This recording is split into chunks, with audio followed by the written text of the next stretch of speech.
안녕하세요. 사사히 사람 사는 이야기 오늘의 사연입니다.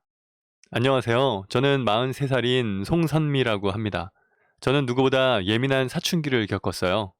늘 바쁜 엄마 대신 두 동생을 돌봐야 했고 집안일도 다 제 몫이었거든요.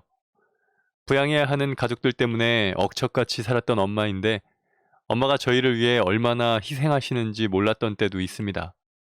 원래 우리 집은 아빠, 엄마, 저, 동생 둘까지 5식구였습니다. 그런데 제가 6살, 그리고 동생들이 5살, 3살일 때 아버지가 사고로 돌아가셨어요.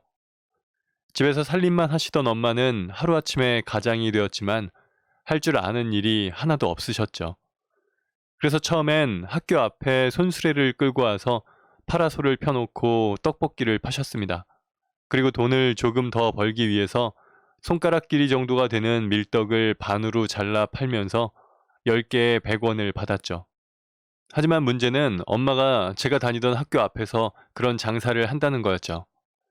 제가 하교할 때면 엄마는 늘 저를 부르면서 간식 먹고 집에 가라고 떡볶이를 주기도 했습니다. 그 덕분에 학교의 모든 학생이 제가 엄마 딸인 걸 알았고, 저는 국민학교를 졸업할 때까지 쭉 학교 앞 떡볶이 아줌마 딸이라고 불리게 되었죠. 그때는 그 호칭이 너무나 싫었어요. 그걸로 놀리는 애들도 많았거든요. 하지만 불만은 그것만이 아니었습니다. 집에서도 엄마는 억척스러웠어요. 변기 물탱크에는 벽돌이 2개씩 들어가 있어 늘 물이 시원하게 내려가지 않았고, 세제를 아낀다며 빨래도 설거지도 한참을 모아서 해서 집에서는 늘 이상한 냄새가 났죠. 제 옷도 어디서 얻어온 것들이었고 동생들은 그 옷들을 물려받아 입었습니다. 그래서 저는 중학교를 들어가서부터는 그 낡은 옷을 입고 싶지 않아 늘 교복만 입고 다녔네요. 하지만 집에서의 불만이 다는 아니었습니다. 집 밖에서의 엄마도 부끄러울 때가 많았죠. 특히 시장에서는 늘 물건값을 깎기 위해 상인과 얼굴까지 붉히곤 했기에 엄마와 시장 가는 게 싫을 정도였고, 툭하면 사람들이 버린 물건을 주워와 대강 고쳐서 쓰기도 했습니다. 무엇보다 가장 불만이었던 건 대부분 시간을 노점 장사하던 엄마 덕에 어린 시절부터 동생들 케어와 집안일은 제 몫이었다는 거죠. 학교가 끝나면 친구들과 어울릴 새도 없이 후다닥 집으로 와 집안일을 해야만 했으니까요. 그러던 어느 날 엄마가 그 떡볶이 장사를 정리하게 되었습니다. 엄마의 떡볶이를 먹고 배탈이 났다는 아이가 생긴 거죠. 그 아이의 엄마는 우리 엄마에게 와서 책임지라고 소리를 고래고래 질렀습니다. 엄마 역시 지지 않았죠. 아이가 아픈 건 참 안타까운 일이지만 그게 내 떡볶이 때문이라는 증거 있어요? 어제 애가 내가 파는 떡볶이만 먹은 것도 아닐 텐데 억지 부리지 마세요. 당연히 여기 음식 때문이죠. 이 한여름에 길바닥에서 만드는 떡볶이 먹고 배탈 안 나는 게 더 이상한 거 아니에요? 여기 이 기름때 좀 봐. 한 번이라도 닦은 적 있어요? 봐봐요. 여기 떡 위에 팔이 앉는 거. 이거 그대로 파는 거잖아요. 엄마는 아이가 아이스크림이나 차가운 물을 많이 먹어서 그런 것 아니냐고 따지며 그 아이의 엄마와 한바탕 싸움을 했습니다. 결국 그 아줌마는 애들 코 묻은 돈 뺏는 장사 앞으로 못하게 해줄 테니 두고 보자며 돌아갔고, 이후 학교 앞 노점에 대한 학부모들의 민원이 들어오면서 그곳에서 장사를 할 수가 없게 되었어요. 그래서 어쩔 수 없이 엄마는 시장 앞으로 자리를 옮겼습니다. 하지만 그곳에는 이미 오래된 떡볶이집이 있었기에 붕어빵 장사로 변경했죠. 당시 중학생이던 저는 등하굣길에 그 시장을 지나다녔는데 어느 날 하굣길에 자리 때문에 상인들과 다투는 엄마를 본 날 이후부터는 한참을 돌아서 집으로 가곤 했어요. 아무 데서나 싸우는 엄마가 너무나 창피했거든요. 하지만 언제 어디서나 전투태세를 갖추고 살던 엄마가 유일하게 공손히 잘 대하는 사람은 우리 삼남매 학교 선생님이었습니다. 하지만 우리 모두 엄마가 학교에 오는 것을 싫어했죠. 학교에 올 때면 곱게 차려입고 방문하는 다른 친구들 부모님과 달리 엄마는 몸빼바지에 화장도 전혀 하지 않고 일하던 모습 그대로 오곤 했거든요. 게다가 노점 일을 하면서 거칠어진 행동과 말투도 제 얼굴을 붉히기에 충분했고요. 이번에도 붕어빵 아줌마 딸로 살고 싶지 않았던 저는 엄마가 학교에 와야 할 일이 있을 때마다 못 오신다고 둘러대곤 했어요.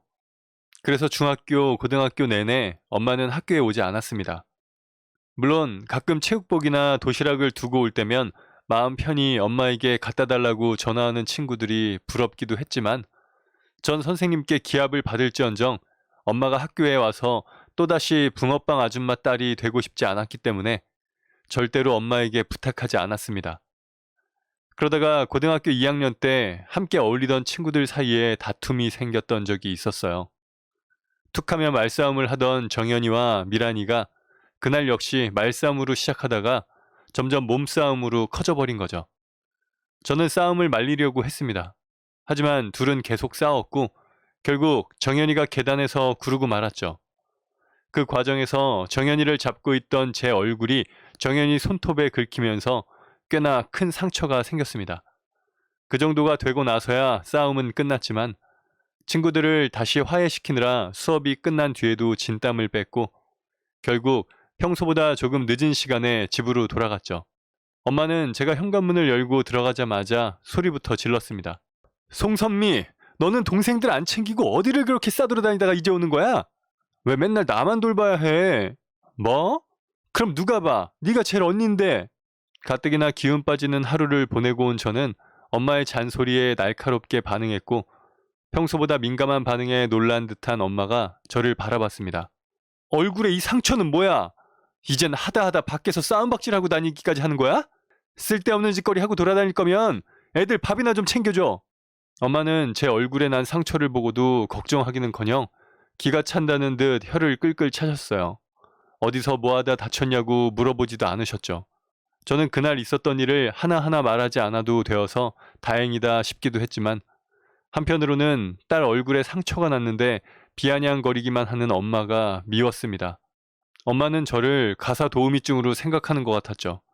학창시절 내내 저의 바람은 얼른 어른이 되어 이 집을 벗어나는 것 뿐이었습니다. 그렇게 똑같은 주말을 보내고 월요일이 되어 학교에 갔는데 문제가 생겼더군요. 친구들끼리 화해하고 잘 마무리가 되었다고 생각했는데 되려 일이 더 커진 겁니다. 싸움 중 계단에서 구른 정연이가 생각보다 크게 다쳐 병원에 입원했고 분개한 정연이의 아버지가 학교에 연락해 그 자리에 있던 친구들과 부모님을 모은 거죠. 그래서 우리 엄마 역시 학교에 오셔야만 했습니다. 하지만 다들 모이기로 한 시간이 지나도록 엄마는 나타나지 않았고 정작 다친 정연이는 병원에 있어 참석하지 못한 상황에 정확한 정황을 모르는 어른들은 제 얼굴에 상처를 보며 저를 주동자로 몰아갔죠.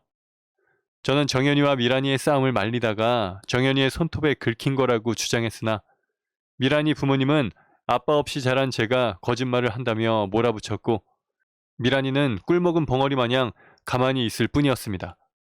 어차피 어른들이 정해놓은 주동자는 저였던 거죠.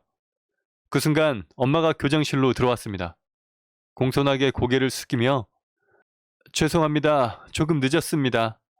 하며 들어서던 엄마는 고무줄 손바지에 싸구려 티 나는 점퍼를 입고 온 걸 보니 장사하다가 온 티가 역력하더군요. 어머, 중앙시장 앞에서 붕어빵 파는 아줌마 맞죠?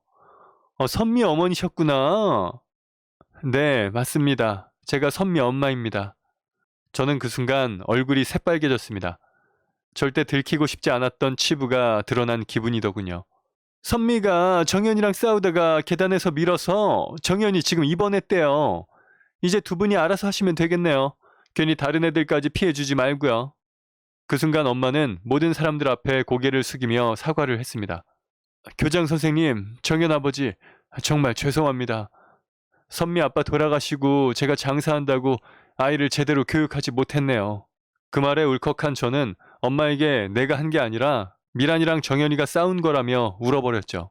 그 말에 엄마는 그럼 그날 상황이 어떻게 된 건지 울지 말고 어른들 앞에서 정확하게 말해보라고 했고 드디어 정확한 발언의 기회를 얻은 저는 그날 있었던 일을 차근차근 이야기했습니다.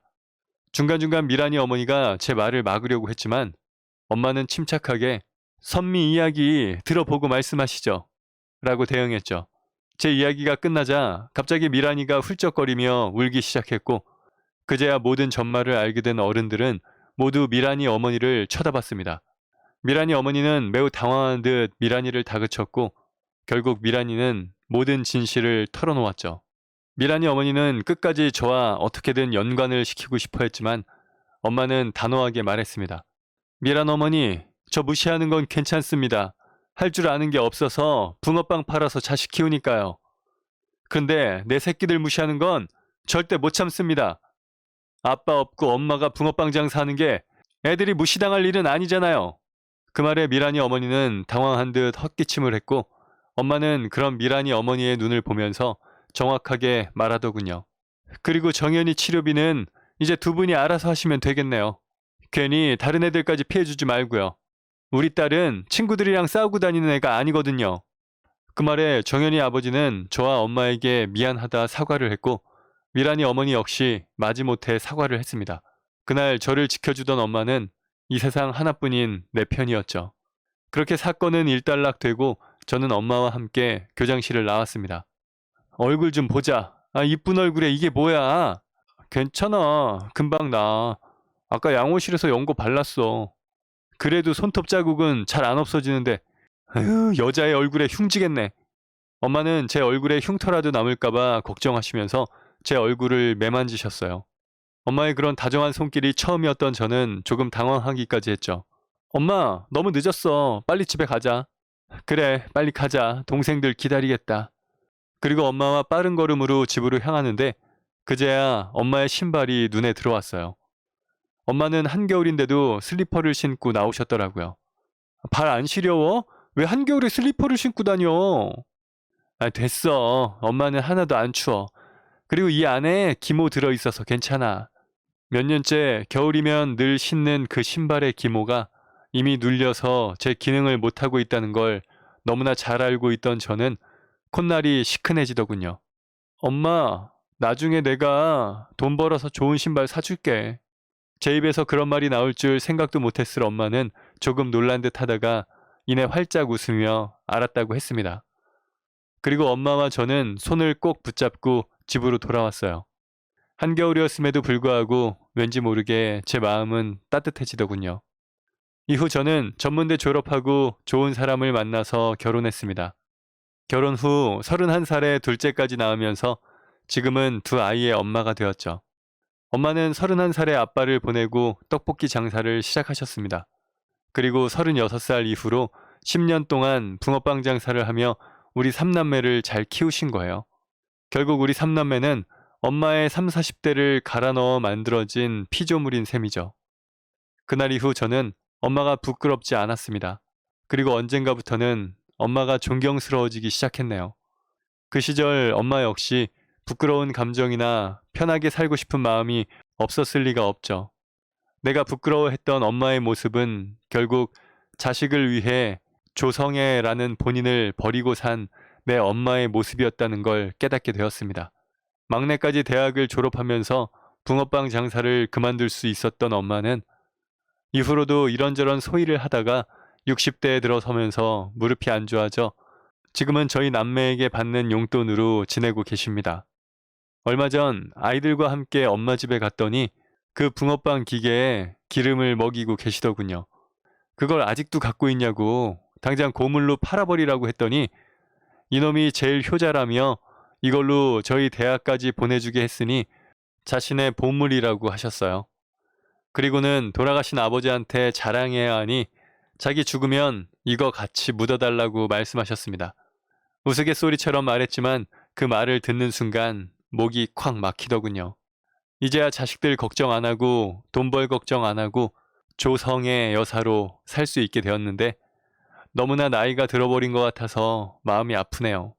하지만 이제는 엄마가 저에게 그러했듯 제가 엄마의 남은 인생을 지켜줄 겁니다.